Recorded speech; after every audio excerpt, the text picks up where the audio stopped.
Jadi lokasi ketiga yang kita datangi adalah pabrik batik Sekarwaru yang berlokasi di Desa Nusawaru. Kira-kira apa saja informasi yang kita dapatkan? Mari kita simak. Awal berdirinya batik Sekarwaru sejak kapan, Bu? Batik Sekarwaru itu berdiri awal tahun 2015, awal itu.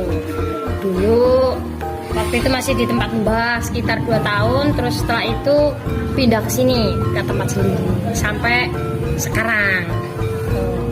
Kenapa memilih untuk membangun usaha ini? Karena satu itu istilahnya sumber daya manusianya itu kan sudah ada. Jadi mbah-mbahnya itu kan sudah bisa membatik sejak kecil, kan tadi saya udah bilang ya. Dia itu udah bisa membatik sejak kecil, makanya saya pikir istilahnya kalau SDM-nya kan nggak perlu ngajarin. Jadi saya termotivasinya di situ. Ibu-ibunya kan nggak bisa batik, kenapa nggak diberdayakan saja? Gitu. Makanya terus saya tanya, terus mau kerja di sini istilahnya gitu. Makanya yaudah kita istilahnya melestarikan batik yang memang dulunya sudah ada, seperti itu. Untuk bahan dan alat yang dibutuhkan dalam proses pembuatan batik itu apa aja, Bu? Itu bahannya itu kan pertama ada kain putihnya, itu kain mori namanya, yang untuk batik. Terus ada canting, terus ada malam atau lilin, terus ada angkring yang buat istilahnya disampirakan kan gitu. Terus kalau prosesnya itu kain putih tersebut itu pertama dipola dulu, digambar sesuai dengan gambar yang kita inginkan itu. Setelah dipola baru pakai canting itu. Setelah itu diwarna baru dilorot itu proses perebusan malam, istilahnya buat ngilangin malamnya itu. Setelah dilorot itu dikeringkan, dijemur, dipanas-panasin lagi itu. Setelah itu di finishing itu dikemplong, dipukul-pukul. Kalau enggak ya disetrika ya boleh, tapi biasanya sih dikemplong, kalau di sini bilangnya dikemplong. Nah, setelah itu udah selesai, udah bisa dijual kainnya. Yang membedakan batik Sekarwaru dengan yang lain itu apa, Bu? Kalau motif itu kan biasanya punya ciri khas sendiri-sendiri sih. Kalau sini kan kebetulan ada motif klasiknya itu. Jadi yang dulu mbah-mbahnya udah biasa batik itu kan ada misalnya kelabang kures, ada satelik, terus kalung, terus ada spardaka, macam-macam dan masih banyak yang lain loh motifnya. Itu motif pakem, jadi motif yang memang turun-temurun dari mbah-mbahnya dulu.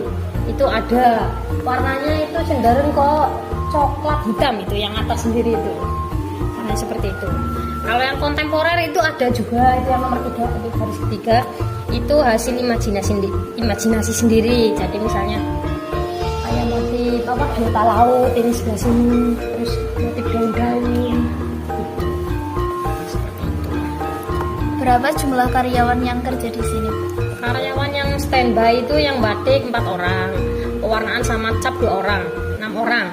Cuma nanti kalau misalnya saya dapat proyek banyak, misalnya ada kerjaan banyak gitu, nanti bisa minta tolong warga sini. Karena kan memang dulunya warga sini kan bisa batik semua. Jadi saya kalau tenaga kerja nggak bingung. Istilahnya Mbak, saya ada proyek batik gitu, suruh batik di sini pada mau gitu. Nanti kalau misalnya selesai ya berhenti. Syukur-syukur sih ada terus ya kerjaannya. Kalau enggak ya karena dia kan punya kesibukan sendiri. Kalau misalnya nggak batik kan ada nambang istilahnya bikin ilir kayak gitu.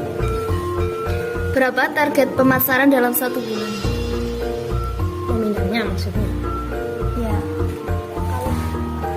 Kalau pemasarannya ya, ini kalau bicara pemasarannya dulu. Pemasaran kita sih masih di lokal. Sementara masih lokal dulu. Jadi door to door ke dinas itu, ke kecamatan atau kantor OPD di kabupaten kan banyak. Terus pemasaran door to door, terus kadang juga online juga udah dicoba gitu. Terus pemasaran yang lewat dinas ya paling kadang ikut pameran seperti itu.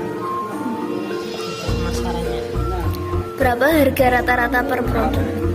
Harganya itu mulai dari 150.000. 150.000 itu batik cap. Kalau batik tulis itu mulai harga 300.000 sampai 1 juta atau 2,5 juta juga ada.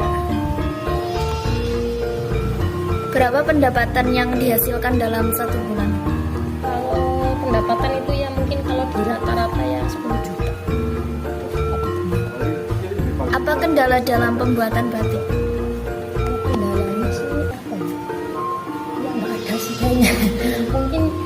mungkin kalau kendalanya itu yaitu ibu-ibunya kan generasi penerusnya yang muda belum ada. Jadi sementara kan masih sepuh-sepuh gitu ya. Nanti kalau udah pada nggak batik kan nanti yang meneruskan belum ada gitu. Paling itu. Kalau lainnya nggak ada. Palingnya modal kadang. Kalau misalnya pas pesanan banyak kan. Motif yang paling disukai para pelanggan itu apa aja? Ya itu motif yang klasik itu. Jadi ada kelapa gores, terus kayak sapelik, kalung. Karena tidak semua tempat punya motif klasik. Gitu. Biasanya itu yang istilahnya paling disukai orang. Sini cari batik yang klasik gitu biasanya seperti itu. Untuk ke depan, bagaimana strategi agar batik Sekarwaru semakin berkembang pesat? Ya, saya jelaskan inovasi ya itu. Inovasi dari motif, dari warna itu kan kalau apa? Kadang kalau motifnya itu aja kan kadang jenuh. Nah, itu kita harus bisa berinovasi biar apa ya bisa mengikuti selera pasar. Terus kadang kita jualnya nggak kain aja, mungkin untuk baju.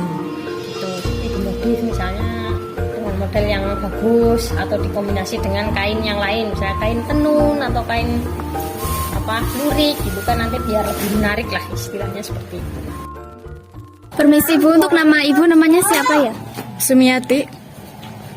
Ibu di sini udah kerja berapa lama? Iya, baru 2,5 bulan lah. Karyawan baru ini, lain sama ibu-ibu yang itu.